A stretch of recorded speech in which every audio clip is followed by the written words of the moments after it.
Hello friends, আমি সঙ্গীতা। বাবান সঙ্গীতা চ্যানেলে তোমাদেরকে স্বাগত জানাই।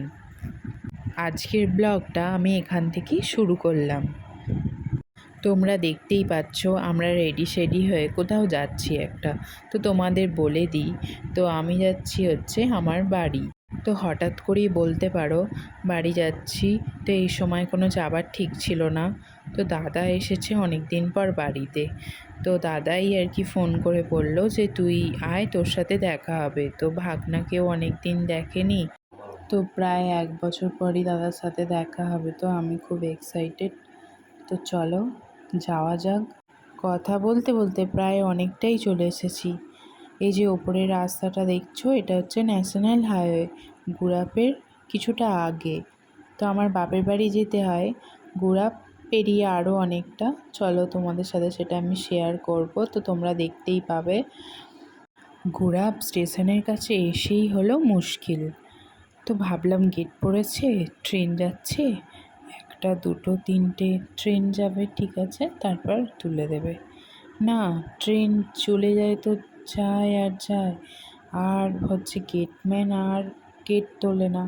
কিন্তু সত্যি বিশ্বাস করো, এতদিন বাড়ি যাচ্ছি, কোনো দিন এইভাবে দাঁড়িয়ে থাকতে হয়নি এতক্ষণ ধরে। আর বাবানের তো খুব মজা হচ্ছে। আমাদের গুড়াফের কাছেই সন্ধ্যা হয়ে গেছিল, তাই আর ভিডিও করতে পারিনি। তো গুড়াফ ফেরিয়েই পরে হচ্ছে ভাস্তারা, তারপর হচ্ছে দশকড়া। তো আমরা প্রত্যেকবারের মতোই এই দশকড়ায় দাঁড়িয়ে পড়লাম মিষ্টি কিনতে। দেখো এবার কি মিষ্টি নেব তোমার দাদাভাই ভেবে উঠতে পারছে না, তাই আমাকে জিজ্ঞাসা করছে কি নেওয়া যায়। তো আমরা একটা যাই হোক ঠিক করলাম কি মিষ্টি নেব। আর দেখো আমাদের দুষ্টুটা কি করছে, দেখো মানে একটু ছাড়া পেয়েছে, এবার শুধু নেমে পড়বে। তোমাদের বলে দিই, 10ঘড়া থেকে 3টে স্টপেজ গেলেই আমার বাড়ি। এবার তোমাদের সাথে আমার বাড়ি গিয়ে দেখা হচ্ছে, চলো যাওয়া যাক। দেখো আমি আমার ডেস্টিনেশনে পৌঁছে গেছি। আর এই দেখো বাবান এসেই দিদিনের কোলে উঠে পড়েছে। আর বাপি তো, বাবানের তো চুলগুলো অনেক বড় বড় হয়ে গেছে, তো ঘেঁটে গেছে বলে বাপি বাবানের চুল আঁচড়ে দিচ্ছে। তো এবারে এসে বাপি মাকে দেখে কিন্তু কাঁদেনি, এর আগের বারে এসে কাঁদছিল। এই কিছুদিন আগে বাপিমা আমাদের ওখানে গিয়েছিল, তাই বাপিমাকে চিনে গেছে। আমি সোজা চলে এলাম রান্নাঘরে। এসে দেখি চাউমিন হয়েছে। কি মজা, মায়ের হাতে অনেক দিন পর চাউমিন খাবো, তাই মাও রেডি করতে বসে গেছে। তো যাই চটপট করে চেঞ্জটা করে নিই। এই দেখো চেঞ্জ করে নিয়ে এসে দেখছি মা তো চাউমিন দিয়ে চলে গেছে, ওরা খাচ্ছে, বাপিরও আপাতত খাওয়া শেষ। আর বাবান দেখো কী করছে, ও তো চাউমিন খাবে বলে ঠিক করছে। চাউমিন দেখে কত খুশি দেখো, চাউমিন খাবে, কি মজা। ও আমার মতো খুব এক্সাইটেড দিদিনের হাতে চাউমিন খাবে। তো মা ওর জন্য কলা মুড়ি মেখে ওকে খাওয়াবার চেষ্টা করলো, কিন্তু খেলো না। ও চাউমিন খাবে বলে আমার কাছে দেখো চলে এসেছে, অলরেডি চাউমিন খাচ্ছে। আরে এই দেখো তোমাদের দাদাভাই শুয়ে পড়েছে। তো অনেকটা স্কুটি চালিয়ে আসতে হয় কি না, তার ওপর ব্যাগপত্র থাকে, ঠিকভাবে পা রাখতেও পায় না, তাই কষ্ট হয়, বুঝতে পারি। আর আমার বাবান সোনা কী করছে দেখো, তো বাবার পেটের ওপর উঠে দুষ্টুমি শুরু করেছে। দেখো সে ওষুধ খাইছে, ওষুধের ক্যাপটাকে নিয়ে নিয়ে একদম দুষ্টুমি করছে দেখো বাবার সাথে। বাবান বাবাকে পেলে আর কিছু চায় না। আরে এই দেখো বলতে না বলতেই দাদা চলে এসেছে। তো দাদা ছিল না, দাদা একটু বেরিয়েছিল, আর ভাগনার জন্য বল নিয়ে এসেছে। দেখো ওকে একটা বল গিফট করেছে। আর দাদা বাবানকে ঋষি বলে ডাকে। তো ওকে ঋষি বলে যখন ডাকছে, তখন ও বুঝতে পারছে না, ও মুখের দিকে হাঁ করে তাকিয়ে দেখছে। ও ভাবছে কে রে বাবা, আমাকে আবার বল দিল, আবার ঋষি বলে ডাকছে, এই নামে তো আমাকে কেউ ডাকে না। দেখো কেমন দেখছে। আবার দেখো যদিও বা দাদা একটু জোর করে নিল, তো গেল, কিন্তু আবার কাঁদছে। দেখো ঠোঁট ফুলিয়ে ফুলিয়ে কাঁদছে, যাবে না বাবা, যাবো।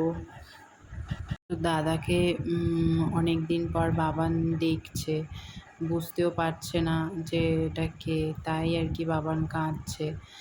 তো এত কাঁদছে বাবান, তো দাদা বাধ্য হয়ে দিয়েই দিল। মা এটা কি হবে? কি করছে? এটা লুচি হবে? কচুরি। কচুরি হবে? লিচি মটরশুঁটির কচুরি? হ্যাঁ হ্যাঁ। কি পুর দেবে? মা দাদা গল্প করছে দেখে আমিও চলে এসেছি গল্প করতে। তো এসে দেখলাম মা কচুরি বানাচ্ছে, তাই ভাবলাম গল্পের সাথে মাকেও একটু হেল্প করা যাক। আমি বাবানের খাবার নিয়ে চলে এসেছি। মা ওর জন্য ইলিশ মাছ ভাজা আর ডালিয়া করে দিয়েছিল, তো সেটাই খাওয়াচ্ছি। আর এই যে দেখতে পাচ্ছ আমার ছোট ভাই বসে আছে, তো ছোট ভাই আমাদের সাথে দেখা করতে এসেছে। আর আমি যে এত হাসছি দেখতে পাচ্ছ, আমার দাদা এত হাসায় না কি বলবো। দেখো মটরশুঁটির কচুরি ভাজাও হয়ে গেছে, মা পাতে পাতে দিয়ে রেডিও করে ফেলেছে। তো এবার মিষ্টিগুলো তুলছে, এবার ওদের ডাকবো, তো ওদের এবার খেতে দিয়ে দেবো। মা বাবানকে ধরবে, আমরা একসাথেই খেতে বসে পড়বো। এই দেখো দাদার ও খেতে শুরু করে দিয়েছে, এবার আমিও বসে পড়বো। সত্যি সেদিনকির কচুরিটা খুব সুন্দর খেতে হয়েছিল। দেখো এটা হচ্ছে পরের দিন সকালে। তো আগেই সকল বন্ধুদের জানাই গুড মর্নিং। সকাল সকাল ঘুম থেকে উঠেই দেখি একটা বড় মাছ নিয়ে মা কাটতে বসে গেছে। এই যে মাছটাকে দেখছো, তোমরা কি জানো এটা কি মাছ? যদি জেনে থাকো প্লিজ কমেন্টে জানাতে ভুলো না। এটা হচ্ছে পাঙস মাছ। তো ওর আরেকটা নামও আছে, সেটা হচ্ছে পেনাস। দাদা আর আমি এখন বাড়িতে আছি বলেই বাপি জেলেকে বলে দিয়েছিল তো মাছ ধরতে। ছোটোবেলার মতো আমরা দুজনে কেমন দাঁড়িয়ে দাঁড়িয়ে মায়ের মাছ কাটা দেখছি। দেখো এখন বাজছে সন্ধ্যা 6টা। দেখতেই পাচ্ছ ছোটো বোন আর আমি রেডি হয়ে নিয়েছি। তো কোথায় যাচ্ছি সেটাই আজকে তোমাদেরকে দেখাবো। তো মাঝে আর সময় হয়নি ভিডিও করার। তো দেখতেই পাচ্ছ বাবানকে মা সুজি খাইয়ে দিচ্ছে। তো কোথাও না খাইয়ে তো নিয়ে যেতে পারবো না, তো খিদে পেয়ে গেলে কান্না করবে, ওই জন্য মা ওর জন্য সুজি করে নিয়েছে, ওকে খাইয়ে দিচ্ছে। আর সাথে আমাকেও খাইয়ে দিচ্ছে। কতদিন পর যে মায়ের হাতে খাচ্ছি, সেই বাবান যখন হয়েছিলাম মায়ের ওখানে, তো তখনই মায়ের হাতে খেয়েছিলাম। আর এই এখন খাচ্ছি। মায়ের হাতে যে খেতে কি মজা লাগে কি বলবো, সেই ছোটোবেলার কথা মনে পড়ে যায়। কোথায় আমরা যাই সেটাই দেখতে থাকো, চলো যাওয়া যাক। আমরা বাড়ি থেকে বেরিয়ে বাঁধের কাছে চলে এসেছি। তো একটুখানি গেলেই হচ্ছে আমার বোনের বাড়ি। এই দেখো আমরা চলেও এসেছি। আর এইটা হচ্ছে আমার বোনের মেয়ে। তো বোনের মেয়ে বাবানের থেকে 23 দিনের ছোট বড়। তো দেখো ওরা দুজনে কি করছে, ওকে দেখো দিয়ে আবার দেখো কাড়াকাড়ি করছে দুজনে। তো ওর বাড়িতে যেটা ওর দিদির সাথে যেটা করে, আর দেখো এখানেও সেটা করছে। এই দেখো এটা হচ্ছে আমার বোন, এই দেখো আমার বোন। তো আমরা এসেছি বলে জল নিয়ে দিতে এসেছে। দেখো ও তো বড় মিমির পেছনে ছুটেছে, আর ও দেখো তার সাথে ওর দিদিও যাচ্ছে ছোটো ছোটো। এই দেখো জলের সাথে সাথে আবার বোন কফি নিয়েও চলে এসেছে। আর এই দেখো এই দুটোতে কী করছে দেখো, দুটো বিস্কুট নিয়ে দেখো। আবার মেঘা দেখো বাবানকে খাইয়ে দিচ্ছে, আবার বাবান আবার মেঘাকে খাইয়ে দিচ্ছে। দেখো বোন আবার সঙ্গে সঙ্গে পাঁপড় ভেজে নিয়ে চলে এসেছে। তো বাবান এতক্ষণ ধরে মিমি কোলে নেওয়ার চেষ্টা করছে, তো একদমই যাচ্ছিল না। তো এবার মিমি একটা পাঁপড় ভাজা দিয়েছে, এবার মিমির কোলে উঠে পড়েছে। আর দেখো মেঘা তো দেখছে মাম্মাম ভাইকে কোলে নিয়েছে, আমাকে নিচ্ছে না, তো ওই জন্যই দেখো একা একা চেয়ারে উঠে পড়েছে। এত বলছি আমার কাছে এসো মেঘা, কিন্তু আসছে না। বোন যে এই যে জামাটা মেঘাকে পরিয়ে দিচ্ছে, এটা হচ্ছে আমি মেঘার জন্য নিয়ে এসেছি। তো আমি বললাম যে মেঘাকে একটু পরিয়ে দে, আমি দেখব। তো মেঘাও কি সুন্দর জামাটা পরে নিচ্ছে দেখো। বোন বলছে ও নতুন জামা পেলে পরলে আর খুলতেই চায় না। দেখো পরছে। মেঘাকে কি সুন্দর লাগছে তাই না এই জামাটা পরে? পরে মেঘাকে খুব সুন্দর লাগছে। তো তোমাদেরও কেমন লাগলো জানিও কিন্তু। দেখো বোন কি খাওয়াবো আর কি না খাওয়াবো শুধু ওই করছে। তো 1 প্লেট মিষ্টি সিঙ্গারা নিয়ে এসে হাজির। তো বোনকে এত বলছি বস আমাদের কাছে গল্প কর, ও শুধু খেতে দিতে ব্যস্ত। দেখো আমি বললাম এত খাবো না, দেখো এত খাবো না বললাম, তাও বোন জোর করে দিয়ে গেল। তাই ওকেও ছাড়লাম না, ওকেও অল্প কিছু খাইয়ে দিলাম। অনেক দিন পর বোনের সাথে দেখা হয়ে খুব ভালো লাগছে। তো তাই আর গল্প শেষ হচ্ছে না, অনেকক্ষণ থেকে বাড়ি যাবো যাবো করছি, কিন্তু সেই বসে বসে গল্পই করে যাচ্ছি দেখো।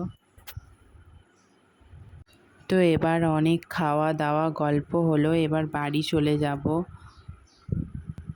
এই দেখো বোনেদের উঠোনে একটা ছোট্ট মন্দির আছে, কি সুন্দর তাই না? এই দেখো আমার ছোট্ট বোনজিটা কি সুন্দর একটা হাম চাইতেই হাম দিয়ে দিল, আর আমি দিতে চাইছি কিন্তু নিচ্ছে না। দেখো এবার আমরা বোনেদের বাড়ি থেকে বেরিয়ে পড়েছি। তো বোনও আমাদের সাথে এলো একটু এগিয়ে দিতে মেন রাস্তায়। তো এবার আমরা চলে যাব। ওই দেখো মেঘা টাটা করে দিচ্ছে। দেখো আমি বাড়ি চলে এসেছি, এখানে মা দাদা বসে আছে, তো ওই বাবানকে এখানে রেখে আমি একটু চেঞ্জ করে নিলাম। তো চেঞ্জ করে চলে এসেছি, এবার আমরা এক জায়গায় যাব। তো আমাদের পাড়ায় শিবরাত্রি পুজো উপলক্ষে খিচুড়ি খাওয়ানো হচ্ছে, তো সেখানেই যাব। দেখো চলেও এসেছি, এখানে খিচুড়ি ভোগ রান্না করা আছে। ওই দেখো ওখানে উনুনে রান্না হচ্ছিল। ওই দেখো আমার মেজো কাকু বা আরও সবাই পাড়ার লোক সবাই কত সবাই দাঁড়িয়ে আছে দেখো। তো এই দেখো খেতে সবাই বসেও পড়েছে। দেখো ঠাকুরটা কি সুন্দর হয়েছে, আর এদিকে দেখো কত লোকজন খেতে বসেছে।